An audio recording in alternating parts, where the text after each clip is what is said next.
Preparation of alcohol कर रहे थे जी, प्रिपरेशन ऑफ अल्कोहल। आपके पास अलग अलग तरीके थे, ठीक है। हमने लास्ट टाइम पढ़ा था आपके पास कार्बोनिल कंपाउंड को रिडक्शन करवा के अलग अलग रिड्यूसिंग एजेंट की हेल्प से हम क्या कर रहे थे, अल्कोहल बना रहे थे जी। फिर एक पढ़ा था by the action of Grignard reagent, Grignard reagent. अभी ग्रिग्नार्ड रिएजेंट क्या होता था, आपको सारा सिखाया था जी कि आपके पास RnGH4 है, RnGH, R carbon, Mg magnesium और X क्या होता है आपके पास हेलोजन एटम। इसको क्या बोलेंगे, ग्रिग्नार्ड रिएजेंट के नाम से जानते हैं। इसको अलग अलग रिएक्शन के साथ जैसे CH3COH एल्डिहाइड प्लस CH3MgBr के साथ रिएक्शन करना है। रिएक्शन होगी ड्राई ईथर केस में, क्या प्रोडक्ट बनेगा जी? आपको बोला था RnGH में ध्यान रखना, पॉजिटिव और नेगेटिव में स्पेशल केस होंगे। RnGH में हमेशा कार्बन पर नेगेटिव चार्ज आएगा और ये Mg और Br के ऊपर कौन सा चार्ज आएगा, पॉजिटिव। तो किस फॉर्म में टूटेगा ये, CH3 नेगेटिव प्लस Mg के ऊपर पॉजिटिव चार्ज आएगा और Br साथ रहेगा। इस फॉर्म में तो क्या रहेगा जी, देखो CH3CO ये जब ऊपर चला जाता है तो कार्बन ऑक्सीजन के ऊपर नेगेटिव और कार्बन के ऊपर पॉजिटिव चार्ज। क्या ये बात ठीक है? तो बस आपने क्या करना है, अब ये नेगेटिव कहाँ अटैक करेगा, कार्बन के ऊपर ऐड कर देगा जी, और ये नेगेटिव इसके ऊपर। क्या प्रोडक्ट बना, CH3CO, O के साथ कौन जुड़ेगा, CH3 क्या बनेगा ऑक्सीजन के साथ OMgBr। सर किसके मैसेज आ रहे हैं, करो स्टार्ट क्लास को नहीं लगा रहा, ठीक है। और ये क्या बनेगा आपके पास CH3। फिर आगे फिर क्या करेंगे हम, हाइड्रोलिसिस, H2 डाल दो जी। जैसे ही आप H2 डालोगे तो क्या होगा, देखो चेक करो, H पॉजिटिव OH नेगेटिव, ठीक है। और कौन सा बॉन्ड टूटेगा, ऑक्सीजन को हमेशा H पॉजिटिव चाहिए होता है, तो यहाँ से क्या टूटेगा राजेश, ये वाला बॉन्ड टूटेगा और H पॉजिटिव OH नेगेटिव। क्या प्रोडक्ट बना, CH3OH, यहाँ पर H और CH3 प्लस Mg के साथ एक तरफ Br ग्रुप जुड़ेगा तो दूसरा ग्रुप OH जुड़ जाएगा। तो ऐसे आपके पास अलग अलग रिएक्शन होती है। तो CH3COH अल्कोहल बना प्लस आपके पास MgBr OH ग्रुप जुड़ जाएगा। तो ऐसे आप जब भी aldehyde, ketone, carboxylic acid, ester किसी को भी ग्रीनहाउस रिएजेंट से रिएक्ट करवाओगे तो क्या बनेगा, ये अल्कोहल बनता है। ये कौन से टाइप का अल्कोहल है, प्राइमरी, सेकेंडरी के टर्शियरी? सेकेंडरी है। ये सेकेंडरी अल्कोहल है जी, क्योंकि ये वाला जो कार्बन है वो दो तरफ से जुड़ा हुआ है, टू साइड चेन, तो सेकेंडरी अल्कोहल बनेगा। क्या बनेगा, ये सेकेंडरी अल्कोहल बनता है, ठीक है। तो इसको ध्यान रखिएगा।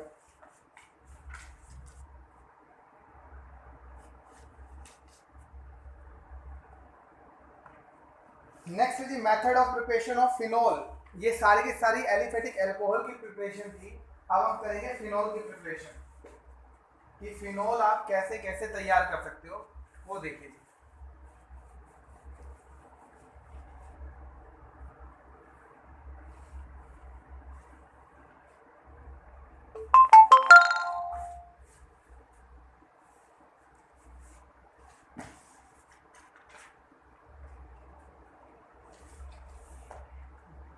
बस ठीक है, बस चुपचाप सुनते रहो।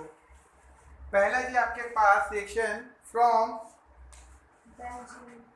Benzene sulphonic acid. पहली रिएक्शन है आपके पास फिनोल के लिए, फ्रॉम बेंजीन सल्फोनिक एसिड। नहीं भी आवाज नहीं,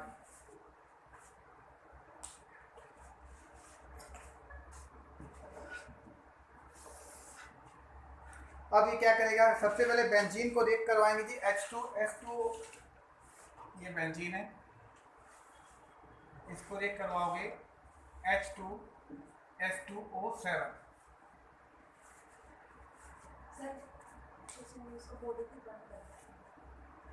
ठीक है, जैसे इसको H2S2O7 ओलियम बोलते हैं, ये आपके पास जब हम वो पढ़ते हैं ना ऑक्सीडेशन ऑफ सल्फर, वहां पर आएगा जी। अरे म्यूट कर दोगे इसको, पीछे पर रखना है।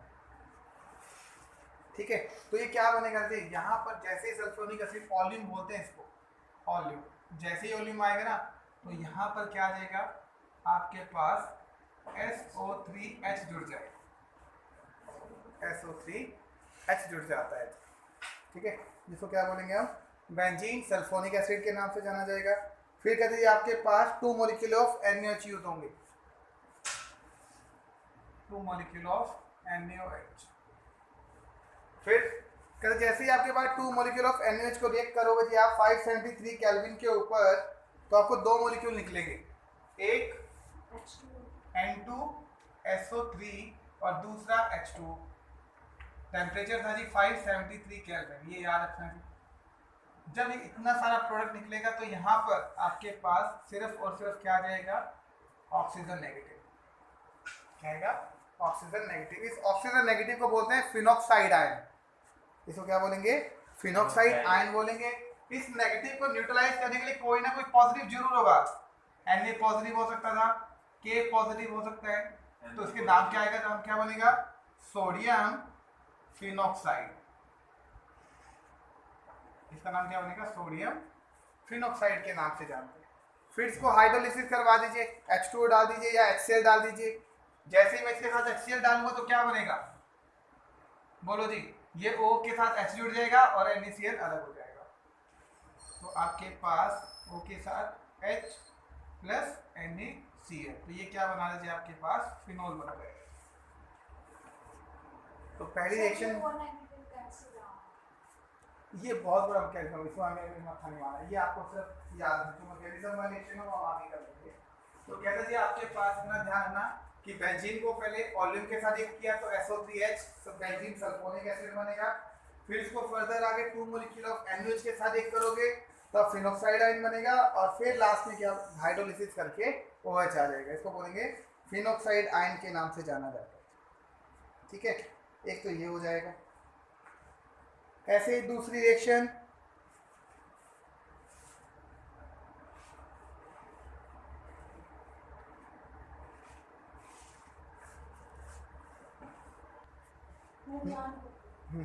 नेक्स्ट है जी इंडस्ट्रीज, जैसे एक प्रोसेस है Dow process from aryl halide बोल दो जी आप इसको, from aryl halide. Aryl halide कौन से होते हैं,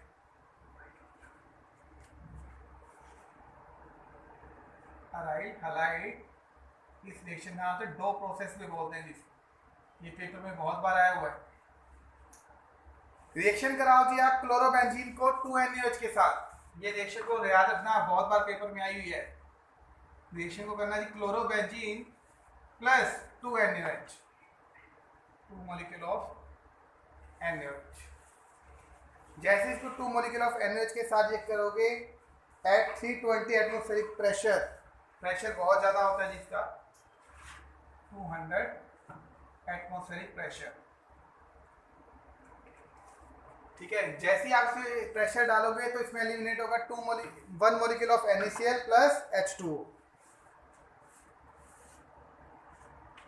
और H2O बाहर निकल जाएंगे। यहाँ क्या बनेगा, कहता है जी आपके पास O नेगेटिव Na पॉजिटिव जुड़ जाएगा, वही सेम सोडियम फिनॉक्साइड आयन। जैसे ही सोडियम फिनॉक्साइड आयन को HCl के साथ एक करोगे, H positive Cl negative, H positive जुड़ जाएगा, NaCl बाहर निकल जाएगा, तो OH प्लस NaCl, ये फिर फिनोल बना। तो आप क्लोरोबेंजीन को अगर 2 मॉलिक्यूल ऑफ NaOH के साथ एक करोगे तब सीधा क्या बन जाएगा, फिनोल बन जाएगा। कोई ये रिएक्शन लिखने की जरूरत नहीं है ज़रा। ठीक है, सिर्फ आपके याद रखो कि 2 मॉलिक्यूल 2 NaCl 1 मॉलिक्यूल क्लोरोबेंजीन को रिएक्ट करोगे तो क्या बनेगा, आपके पास फिनोल बन जाएगा। ठीक है, ये दूसरी रिएक्शन थी। ये वाली रिएक्शन थोड़ा सा ध्यान ही रखनी चाहिए आपको। थर्ड है जी जो पेपर में आएगी, ये आएगी इसी पहली रिएक्शन जो मोस्ट ऑफ द पेपर में आती है, फ्रॉम क्यूमीन, फ्रॉम क्यूमीन, ये पेपर में बहुत बार आई हुई है, ठीक है। तो इसको ध्यान से सुनिएगा। क्यूमीन क्या होते हैं, कहते हैं इसको रिएक्ट करवाना जी बेंजीन प्लस प्रोपेन के साथ, बेंजीन प्लस प्रोपेन के साथ इसमें आपने रिएक्ट करवाना है। क्या बनेगा जी, पहले तो इसको रिएक्ट करो।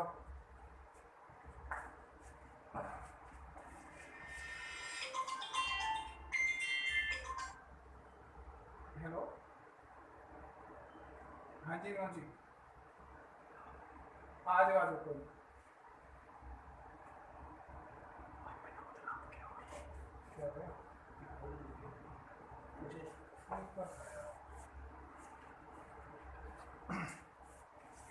कहते हैं बेंजीन को रिएक्ट करना चाहिए आपको इसके साथ। कैसे जुड़ेगा वो देखिए।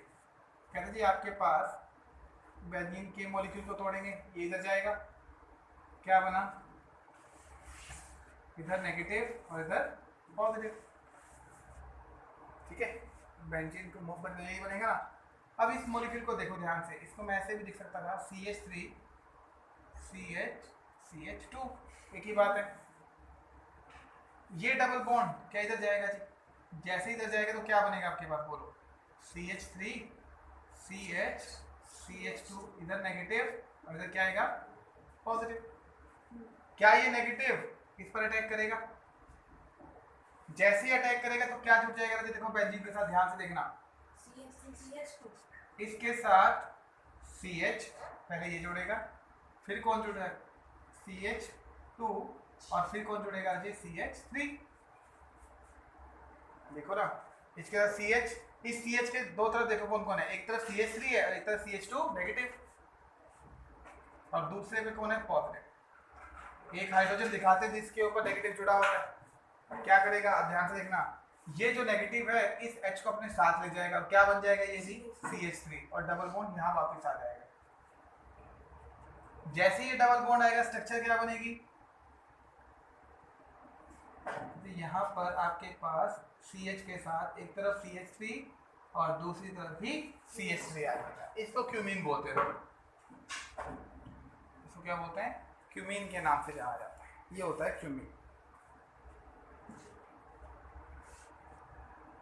ठीक है जी। अब कहते हैं क्यूमीन को आगे रिएक्ट करते हैं ऑक्सीजन के साथ, इस क्यूमीन को आगे रिएक्ट करेंगे हम ऑक्सीजन के साथ। कैसे, अब देखो जी ध्यान से देखना, ये जैसे ही ऑक्सीजन के साथ करेगा ना तो यहाँ पर ये CH3 और CH3 है ना, ये जो H है ना, इस कार्बन और हाइड्रोजन के बीच में दो ऑक्सीजन जुड़ जाएंगे, परऑक्साइड बॉन्ड बन जाएगा, होती है, ठीक है। तो यहाँ क्या बन जाएगा, परऑक्साइड बॉन्ड बन जाएगा। जैसे ही परऑक्साइड बॉन्ड बनेगा, अब क्या करेंगे, कहते हैं इसमें H2SO4 डाल देंगे, H2SO4 डाल। अब H2SO4 डालेंगे तो देखो जी क्या बनेगा, ध्यान से देखना, ये जो बॉन्ड है यहाँ से टूट जाएगा, ठीक है। कैसे टूटेगा, कहते हैं यहाँ पर डबल बॉन्ड बन जाएगा, ठीक। जैसे ये डबल बॉन्ड बनेगा तो यहाँ से ये मॉलिक्यूल इधर इलेक्ट्रॉन दे देगा, यानी कि सिंपल देखना जी, यहाँ पर क्या बनेगा, आपके पास OH आ जाएगा प्लस CH3 CO CH3, ये फिनॉल बना दिया आपके, ये हो जाएगा। ये वाला सेकंड देता हूँ, देखो जी कैसे हुआ, कहता आपके पास ये था ना, ये मान लीजिए ऐसे था CH3 CH3 OH, ठीक। अब जब यहाँ से देखो, कहते सपोज कीजिए ये वाला डबल बॉन्ड यहाँ चला गया, तो इस पे कौन सा चार्ज एक टाइम के लिए मान लो positive.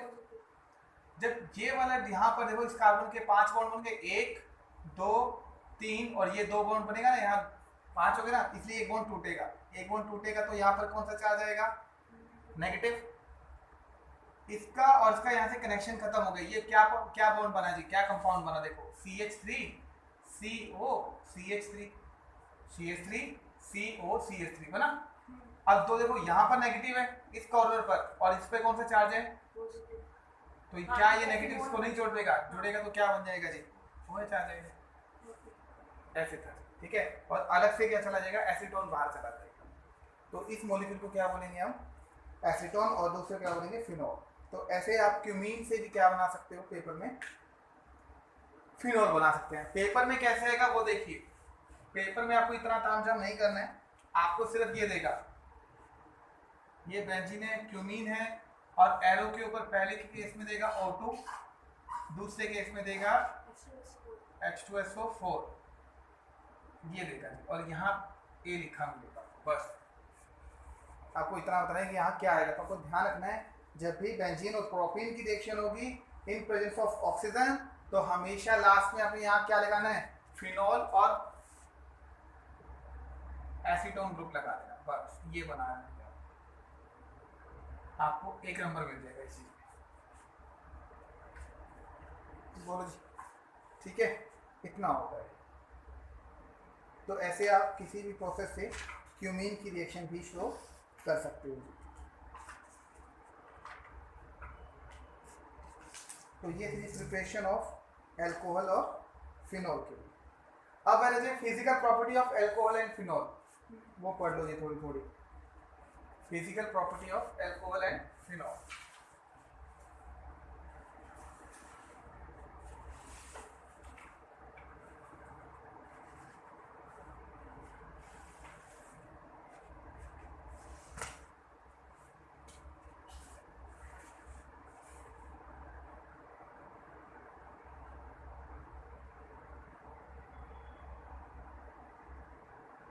Physical property of phenol क्या रहेगा, कहते जी आपके पास, जैसे सपोज कीजिए, सबसे पहले फिजिकल स्टेट, नॉर्मल टेम्परेचर पर अल्कोहल जो होता है वो किस फॉर्म में होता है, लिक्विड फॉर्म में। अल्कोहल क्या होता है, लिक्विड फॉर्म में। Lower alcohol are colourless liquid and burning taste, higher members are colourless odourless waxy solid. ये अच्छी लाइन है जी, क्या बोलता है, कहता है लोअर अल्कोहल, ठीक है, एक होता है हायर अल्कोहल। कहता है लोअर अल्कोहल तो क्या होते हैं, लिक्विड होते हैं। डिस्टिंक्ट स्मेल वो होता है जी, एक वर्ड, डिस्टिंक्ट स्मेल क्या होता है, जिसकी एक पहचान अलग से हो, तीखी सी स्मेल होती है, ठीक है। हायर अल्कोहल क्या होता है, कहता है वैक्सी सॉलिड, वैक्सी सॉलिड्स होते हैं। इसका मतलब क्या होता है जी, बताना क्या किसका होती है, वैक्सी सॉलिड। ये सर वो होता है, और एक कलरलेस लिक्विड भी होता है, मोमबत्ती में होता है सर जी, वो जम जाता है उसके बाद भी सॉलिड कलरलेस लिक्विड भी होता है। बताना जी क्या होगा। लोअर अल्कोहल कहता है जी लिक्विड होता है, ठीक है, डिस्टिंक्ट स्मेल होती है और कलरलेस होता है। हायर अल्कोहल वैक्सी सॉलिड होता है और ऑर्डरलेस होता है। इसका मतलब पहले तो ये था, लोअर अल्कोहल और हायर अल्कोहल का मतलब हो क्या, सर मेल्टिंग पॉइंट पे डिपेंड होता है। अरे नहीं ना भाई, तो मुझे इसका नाम बताओ, CH3OH, आईयूपी का नेम बोलो। इसका नाम वो है जी, यू नहीं, प्रोपेनॉल पहले वाले नाम मिथेनॉल, दूसरे वाले का नाम 2 कार्बन है इथेनॉल, तीसरे वाले का प्रोपेनॉल, यही होगा, ठीक है। तो कहते हैं लोअर अल्कोहल का मतलब कि ऐसे अल्कोहल, सबके अंदर अल्कोहल है ना, बट कार्बन के नंबर क्या है, कम, किसी में 1, किसी में 2, किसी में 3। तो कहते हैं आपके पास जो जनरली 1, 2, 3, 4 कार्बन तक भी रहेंगे ना, ब्यूटेनॉल तक, जिसमें सिर्फ 1 से लेके 4 कार्बन तक के अल्कोहल है, वो लोअर अल्कोहल।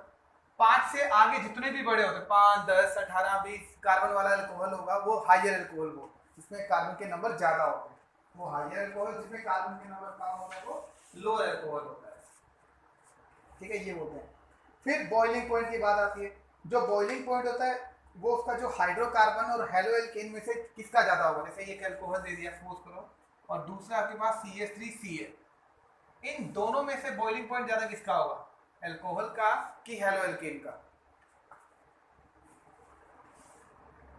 अल्कोहल का कि हेलो एल्कीन का? बोलो जी, हेलो बोलो। एल्केन का। क्यों? अल्कोहल का बॉइलिंग पॉइंट जो होता है वो हेलो एल्कीन से ज्यादा होता है। कैसे? कहता है देखो जी, आपके पास दो मॉलिक्यूल है, सपोज करो, ठीक है, एक आपके पास ये मॉलिक्यूल हो रहा है OH और CH3, दो मॉलिक्यूल है। क्या एक का हाइड्रोजन दूसरे का ऑक्सीजन आपस में हाइड्रोजन बॉन्डिंग शो नहीं करेगा? क्योंकि ऑक्सीजन जो हाइड्रोजन है वो ऑक्सीजन, क्लोरीन और फ्लोरीन के साथ हाइड्रोजन बॉन्डिंग शो करता है। एक मॉलिक्यूल का ऑक्सीजन और दूसरे का हाइड्रोजन क्या करेगा? हाइड्रोजन बॉन्डिंग शो करेगा। बट इसमें तो हाइड्रोजन बॉन्डिंग शो ही नहीं होगी। जिसके अंदर हाइड्रोजन बॉन्डिंग भी है और कोवलेंट बॉन्डिंग भी है, दो बॉन्डिंग होगी तो स्ट्रॉन्ग ज्यादा होगा, तो बॉन्डिंग और मेल्टिंग पॉइंट और बॉइलिंग पॉइंट भी क्या होगा? ज्यादा होगा ना। तो अल्कोहल का बॉइलिंग पॉइंट और मेल्टिंग पॉइंट हेलो एल्कीन से क्या होता है? ज्यादा होता है। ठीक है जी। रीजन क्या लिखोगे? Due to the large size, sorry क्या होगा? Hydrogen bonding, due to the hydrogen bonding के नाम से जाना जाएगा सर। थर्ड है solubility। ठीक है जी। ऐसे ही इसमें और भी चलता रहेगा।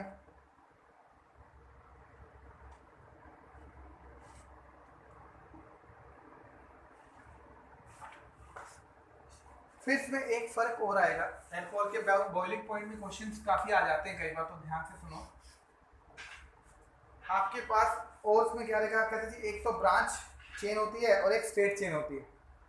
ठीक है, जिसे सपोज करो आपको बोला कि आपके पास CH3 CH2 CH2 और CH2OH, इसका नाम बोलो।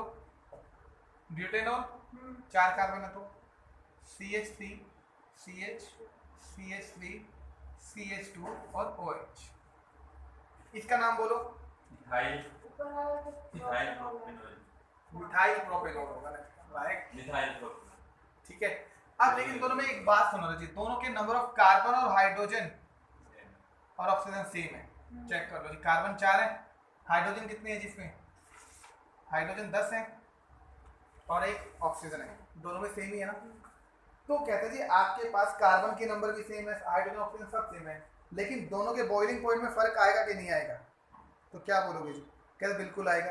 कहते जी आपके इसका जो बॉइलिंग पॉइंट होता है उसका टेम्परेचर 390 केल्विन होता है और इसका जो बॉइलिंग पॉइंट होता है 381 केल्विन होता है। अब ये फर्क कहाँ से आया? कहते जी ब्रांच से आता है। जितनी स्ट्रेट चेन होगी रजे, जितनी स्ट्रेट चेन होगी उतना ज्यादा क्या होगा? बॉइलिंग पॉइंट होगा। और ब्रांच चेन होगी तो बॉइलिंग पॉइंट क्या होगा? कम होगा। स्ट्रेट चेन का बॉइलिंग पॉइंट ज्यादा और ब्रांच चेन का बॉइलिंग पॉइंट क्या होगा रजे? कम होगा। तो ये एक और ध्यान रखना भी आपकी बात। ठीक है, तो इस बात का भी आपने ध्यान रखना है। नेक्स्ट है सोल्युबिलिटी। सोल्युबिलिटी क्या होती है? सोल्युबिलिटी किसी भी चीज के अंदर घुलना। अल्कोहल आर सोल्यूबल और नॉट सोल्यूबल इन वाटर। बताओ, अल्कोहल जो है पानी के अंदर घुलेगा कि नहीं घुलेगा? घुलता है। घुलता है पक्का? मिला के ठीक है जी। चलो, इसमें बोलेगा lower alcohol soluble in water. अरे बस कर मारेगा।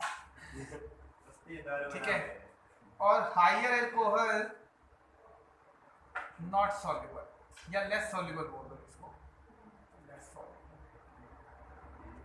कह रहा जितने भी छोटे अल्कोहल होते हैं, छोटे कार्बन वाले अल्कोहल का मतलब जैसे methanol, ethanol, CH3 CH2OH, propanol,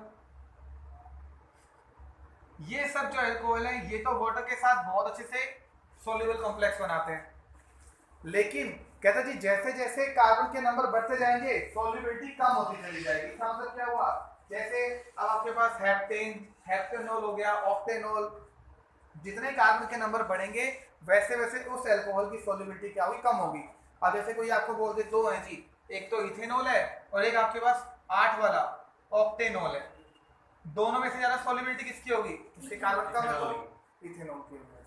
ठीक है, और बाकी सारे के सारे जो अल्कोहल होते हैं वो सारे क्या होते हैं? पॉइजनस होते हैं। इथेनॉल पॉइजनस होता है, प्रोपेनॉल, सिर्फ एक इथेनॉल ही ऐसा है जो पीने के लायक होता है। ठीक है, जैसे कुछ हो रहा है नाम सुन के, तो क्या इथेनॉल ये जो सिर्फ ड्रिंकिंग अवेलेबल रहता है, अदरवाइज बाकी सब पॉइजनस होते हैं जी। आपको जान भी ले सकते सर हैं। आपकी सलामी ड्रग्स तंबाकू पर थक चुके हैं। इतनी दारू पीनी नहीं। ठीक है जी, तो ये थी जी कुछ इसकी फिजिकल प्रॉपर्टी। अब हम करेंगे इसकी कुछ chemical reaction of alcohol and phenol. ये पहले हमने प्रिपरेशन पढ़ी, अब फिजिकल प्रॉपर्टी, अब हम पढ़ेंगे chemical property, chemical property of alcohol.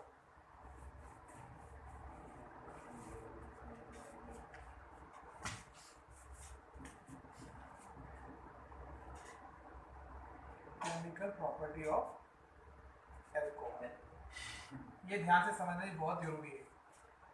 कहते केमिकल प्रॉपर्टी का मतलब क्या हुआ कि अल्कोहल कैसे कैसे रिएक्शन शो करता है। जैसे सपोज करो आपको बोला CH3OH, ये बोल गया CH3OH, ठीक है। अब इसको कैसे ये रिएक्शन करेगा कैसे नहीं करेगा वो देखना था। तो इसका सबसे पहला रूल क्या होता है, कहते जी आपके पास में सबसे पहला रूल, किसी भी रिएक्शन को स्टार्ट करने के लिए आपको क्या करना है, उसका पॉजिटिव और नेगेटिव फाइंड आउट करना है। क्या तोड़ना है, उसका पॉजिटिव और नेगेटिव बॉन्ड को तोड़ना होता है। तो पहले आप ये बताओ इसका बॉन्ड टूटेगा कैसे, इसमें पॉजिटिव और नेगेटिव कैसे बनेंगे, CH3O नेगेटिव कैसे बनेंगे जी। देखो दो तरीके हैं। अगर मान लीजिए आपको ये बोले एक है आपके पास NaOH, ठीक है, या NaOH ना बोलो, वाटर बोल दे HOH। अब कैसे टूटेगा, ये हमें पता है जी H पॉजिटिव और OH नेगेटिव, है ना। अगर NaOH भी होता तब भी क्या टूटता, Na पॉजिटिव और OH नेगेटिव। तो जनरली OH के साथ ही नेगेटिव निकलता है ना। तो वहां पर भी जब आप देखोगे CH3OH तो कैसे टूटेगा, बहुत सारे क्या सोचते हैं कहते हैं यहाँ से टूट जाएगा, जैसे ही टूटेगा ना तो बनेगा CH3 के ऊपर पॉजिटिव और OH के ऊपर नेगेटिव, ऐसे होता है। ठीक है जी। एक तो ये तरीका है, एक तरीका ये, इसको A मान लीजिए और यहां से भी तो टूट सकता है, ये B तरीका है, ये आपका B मेथड। B टूटेगा तो क्या बनेगा, CH3O पे नेगेटिव और H पे पॉजिटिव, ये ध्यान रखना। CH3O पे नेगेटिव और H पे पॉजिटिव, 90% यही बनता है। वो बहुत कम बनेगा, बहुत ये तब बनेगा जब आपके पास कार्बोकेटाइन ज़्यादा स्टेबल होगा, टर्शियरी कार्बोकेटाइन होगा, तब बनेगा। अदरवाइज अल्कोहल को तोड़ने का तरीका यही होता है। अब इसको देखो ROH बोलते हैं, सिंपल कॉमन अल्कोहल का फॉर्मूला यही होता है ROH। कैसे टूटेगा, कहता है ऐसे टूटता है। इसको क्या बोलेंगे, RO के ऊपर नेगेटिव और H के ऊपर पॉजिटिव आता है। ये ध्यान रखिएगा, RO के ऊपर क्या आता है नेगेटिव और H के ऊपर आता है पॉजिटिव। तो अल्कोहल को तोड़ने का ये तरीका होता है, ठीक है जी। इस बात को आपने हमेशा ध्यान में रखना है।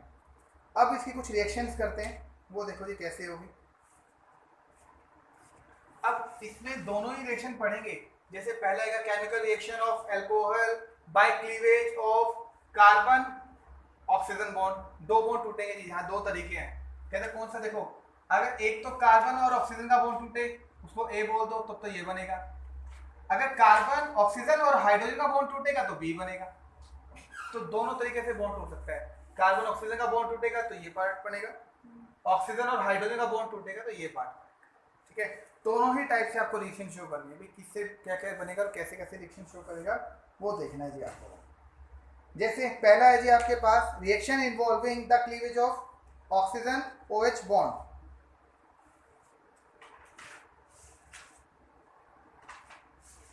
मतलब CH3O नेगेटिव H पॉजिटिव कर देंगे। पहले वो करनी है। OH वाले ही रिएक्शन ज़्यादा होती है, मोस्टली OH से ही टूटेगा, ठीक है जी। तो लिखते हैं इसको,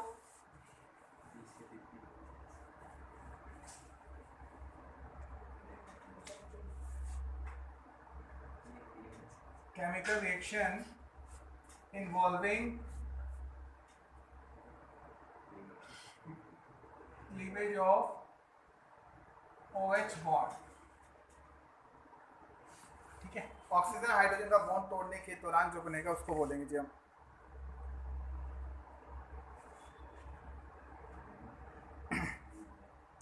पहली रिएक्शन है reaction with the active metal, reaction with the active metals, कहता है अल्कोहल को एक्टिव मेटल के साथ एक्शन करो, अल्कोहल को एक्टिव मेटल के साथ एक्शन शो करके दिखाइए जी, कैसे होगी। कहता है जी आपके पास सपोज कीजिए 2 मॉलिक्यूल है CH3 CH2OH, ध्यान से सुनना जी, प्लस Na 2 मॉलिक्यूल है Na के, क्या प्रोडक्ट बनेगा जी बताओ, ध्यान से सोचो जी, और प्लीज कृपया करके इसके पॉजिटिव नेगेटिव जरूर बना लेना। CH3 CH2O देखो Na। रिएक्शन कैसी है और प्रोडक्ट क्या बनेगा, ध्यान से मैकेनिज्म देखना जी इसका। इसके पॉजिटिव नेगेटिव बनाओ, क्या बनेंगे बोलो, CH3 CH2OH, कैसे टूटेगा ये, कहाँ से बॉन्ड टूटेगा, OH से। OH वाला बॉन्ड टूटेगा तो यहाँ से टूटेगा ना, तो क्या बनेगा रजे बोलो, CH3 CH2 O पे नेगेटिव और H के ऊपर पॉजिटिव, 2 मॉलिक्यूल लिए हैं जी आपने, तो सेम ऐसा एक और होगा, तो क्या बनेगा CH3 CH2 O O पे negative. नेगेटिव प्लस H के ऊपर पॉजिटिव, ये 2 मॉलिक्यूल इस फॉर्म में टूटेंगे। अब आपको सोडियम दिया हुआ है रजी, सोडियम का काम क्या होता है, 2 मॉलिक्यूल है सोडियम के ऐसे, सोडियम का काम हमेशा क्या होता है, इलेक्ट्रॉन लॉस करना और किस फॉर्म में रहना, Na पॉजिटिव, एक इलेक्ट्रॉन दिया और ये भी क्या रहेगा Na पॉजिटिव, ठीक। अब देखो ध्यान से क्या बनेगा, ये जो 2 इलेक्ट्रॉन है, अभी चलो. ये 2 इलेक्ट्रॉन क्या करेंगे, ऐसे ध्यान से देखो, ये नेगेटिव ये पॉजिटिव, क्या ये आपस में जुड़ सकते हैं जी, पॉजिटिव और पॉजिटिव तो आपस में जुड़ ही नहीं सकते, हाँ सॉरी पॉजिटिव और पॉजिटिव आपस में जुड़ेंगे नहीं। तो यहाँ ध्यान देने वाली बात ये थी, एक सोडियम एक इलेक्ट्रॉन लॉस करेगा, दूसरा सोडियम दूसरा इलेक्ट्रॉन शो करेगा, ऐसे कह लो कि एक सोडियम इसको इलेक्ट्रॉन दे देगा, दूसरा सोडियम इसको इलेक्ट्रॉन देगा, ठीक है, एक एक देगा तो क्या बनेगा, देखो एक के पास एक इलेक्ट्रॉन, दूसरे के पास भी 2 इलेक्ट्रॉन, क्या आपस में जुड़ सकते हैं जी, क्या बनेगा H2 बन जाएगा, एक तो यहाँ बना H2, जैसे ही सोडियम एक इलेक्ट्रॉन देगा तो खुद क्या आया Na पॉजिटिव, क्या इसको न्यूट्रल कर सकते हैं, यहाँ पॉजिटिव के लिए न्यूट्रलाइजेशन होगी, तो बनेगा CH3 CH2O पे नेगेटिव, इसको न्यूट्रल करने के लिए बना, कभी बॉन्ड नहीं बनाएगा, ये ध्यान रखना, मैं बार बार बोल चुका हूँ, मेटल और जो आपका ग्रुप 1 है और नॉन मेटल के बीच में कभी भी बॉन्ड नहीं बनता है, ये सिर्फ क्या होता है काउंटर बैलेंस चेक करने के लिए, तो इसको काउंटर आयन बोलते हैं, ठीक है, ये ऐसे अलग अलग दिखाने पड़ते हैं, अभी बॉन्ड नहीं बना है बट इसके न्यूट्रलाइज करने के लिए रखा हुआ है। ऐसे कितने मॉलिक्यूल बनेंगे, 2 जी, एक ये इसके साथ एक इसका, यहाँ 2 पहले लगा देते हैं जी, यहाँ ये नाम हो गया जी, बोलो जी इतनी बात समझ में आती है, तो ये मॉलिक्यूल का नाम क्या होगा, इस मॉलिक्यूल का नाम क्या होगा वो बता दो। सोडियम। देखो अब थोड़ा सा और ध्यान दो, कहते जब भी आपके पास CH3OH था, सोडियम इथोक्साइड। सुन लो ना, इस बॉन्ड को तोड़ेंगे, ये नाम क्या रहता है, जैसे मान लीजिए इथेनॉल था, इथेनॉल, ऑक्सीजन और हाइड्रोजन का बॉन्ड टूटा तो नाम के पीछे ऑक्साइड आ जाएगा, जब ये ऑक्सीजन हाइड्रोजन का बॉन्ड टूटेगा ना तो नेगेटिव पार्ट को क्या बोलेंगे, जो ऑक्सीजन के ऊपर है उसको ऑक्साइड बोलते हैं, ऑक्साइड, ठीक है, और जितने कार्बन हो जाएंगे वो उसका नाम आगे नाम हो जाएगा, कितने कार्बन इसके, तो नाम क्या हुआ, इथोक्साइड, ठीक है, इथोक्साइड हो गया। फिर हमेशा ध्यान रखना, जब वो नेगेटिव स्पीशीज को न्यूट्रल करने के लिए भी कुछ ना कुछ जरूर पड़ा होगा, चाहे पॉजिटिव हो चाहे नेगेटिव हो, कुछ भी, वो उस मेटल का नाम हो जाएगा। अब इसका नाम देखो क्या है, इथोक्साइड, मेटल कौन सा है, तो नाम क्या बना, सोडियम इथोक्साइड, नाम क्या बना, सोडियम इथोक्साइड। अगर यहाँ पोटेशियम होता तो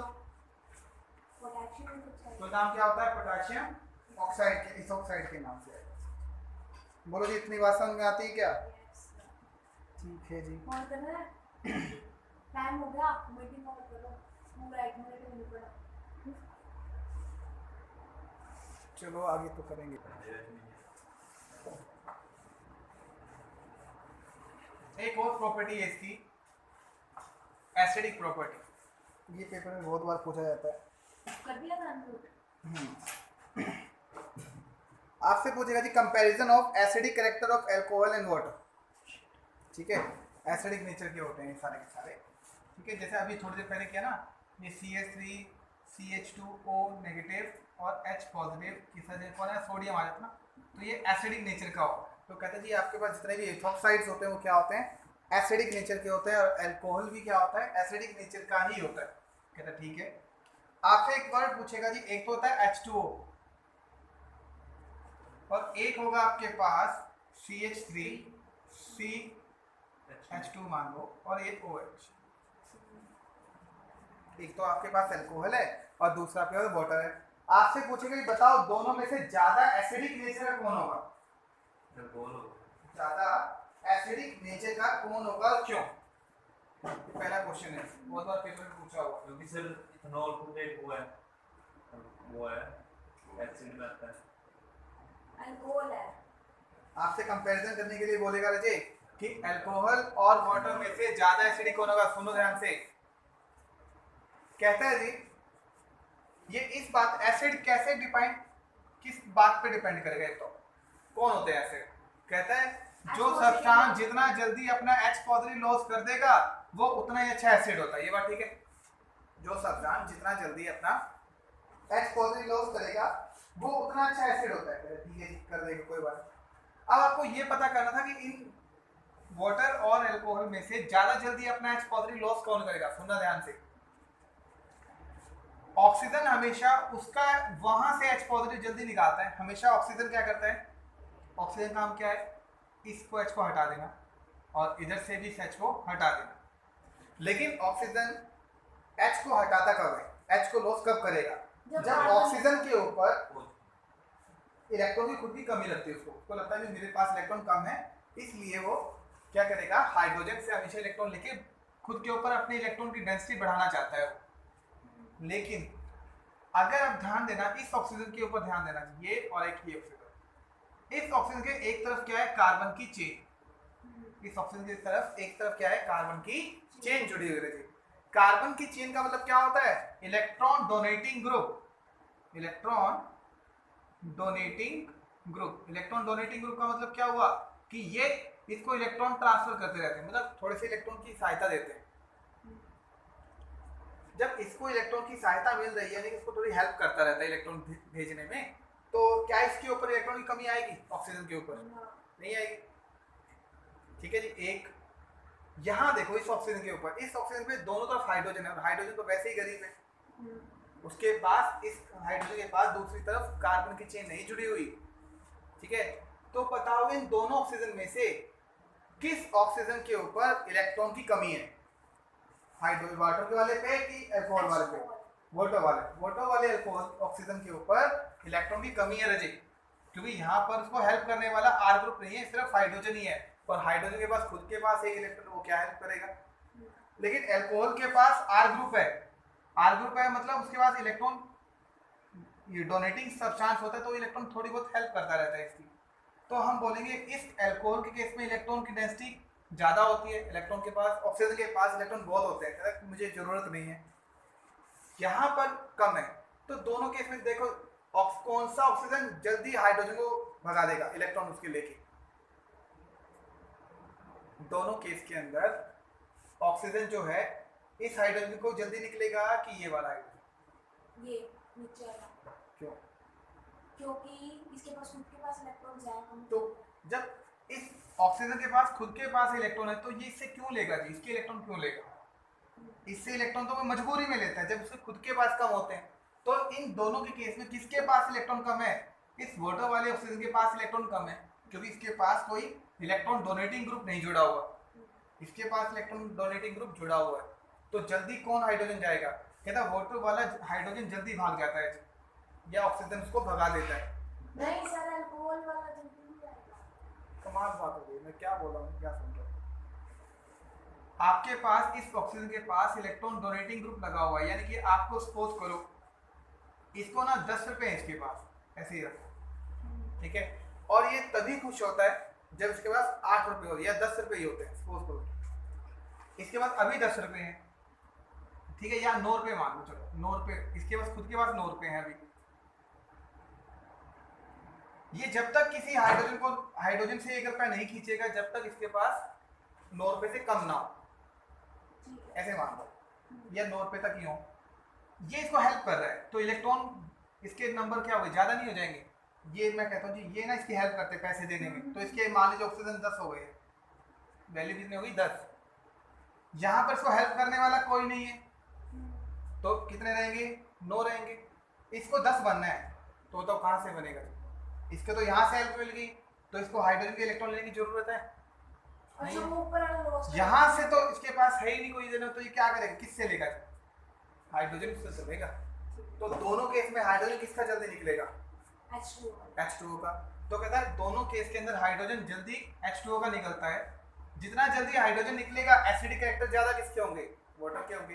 तो ये ध्यान रखना, water is more acidic then alcohol.